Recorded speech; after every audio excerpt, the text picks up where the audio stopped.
अहिल्याबाई होलकर। अहिल्याबाई का जन्म चौंडी नामक गांव में हुआ था, जो आजकल महाराष्ट्र के अहमदनगर जिले में जामखेड़ में पड़ता है। 10-12 वर्ष की आयु में उनका विवाह हुआ।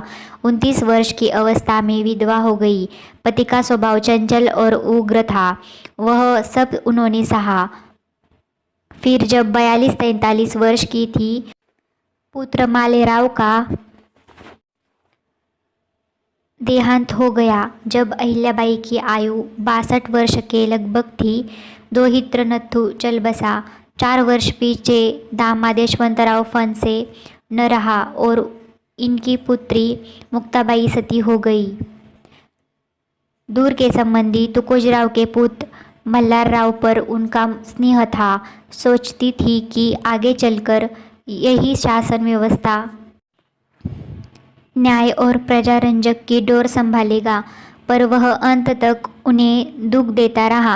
अहिल्याबाई ने अपने राज्य की सीमाओं के बाहर भारत भर के प्रसिद्ध तीर्थों और स्थानों में मंदिर बनवाए, घाट बंधवाए, कुओं और बावड़ियों का निर्माण किया, मार्ग बनवाए, सुधरवाए, भूखों के लिए अन्न सत्र यानी अन्न क्षेत्र खोले, प्यासों के लिए प्याऊ बिठवाई, मंदिरों में विद्वानों की नियुक्ति, शास्त्रों के मनन चिंतन और प्रवचन हेतु की, और आत्म प्रतिष्ठा के झूठे मोह का त्याग करके सदा न्याय करने का प्रयत्न करती रही, मरते दम तक।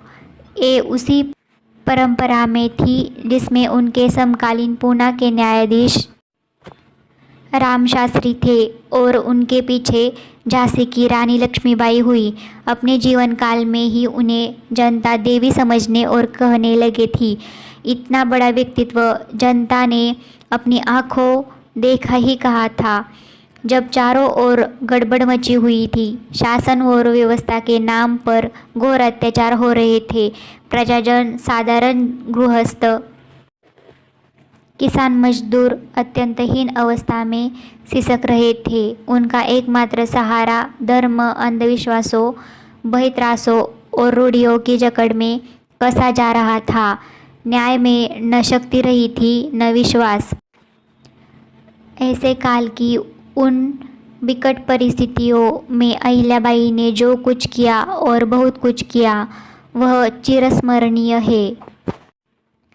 स्वतंत्र भारत में अहिल्याबाई होलकर का नाम बहुत ही सम्मान के साथ लिया जाता है। इनके बारे में अलग अलग राज्यों की पाठ्यपुस्तकों में अध्याय मौजूद है, क्योंकि अहिल्याबाई होलकर को एक ऐसी महारानी के रूप में जाना जाता है जिन्होंने भारत के अलग अलग राज्यों में मानवता की भलाई के लिए अनेक कार्य किए थे। इसलिए भारत सरकार तथा विभिन्न राज्यों की सरकारों ने उनकी प्रतिमाएं बनवाई है और उनके नाम से कई कल्याणकारी योजनाओं को भी चलाया जा रहा है। अहिल्याबाई के संबंध में 2 प्रकार की विचारधाराएं रही है।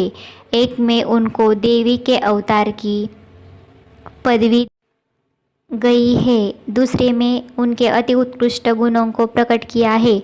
वह अंधेरे में प्रकाश किरण के समान थी, जिसे अंधेरा बार बार ग्रसने की चेष्टा करता रहा। अपने उत्कृष्ट विचारों एवं नैतिक आचरण के चलते ही समाज में उन्हें देवी का दर्जा मिला।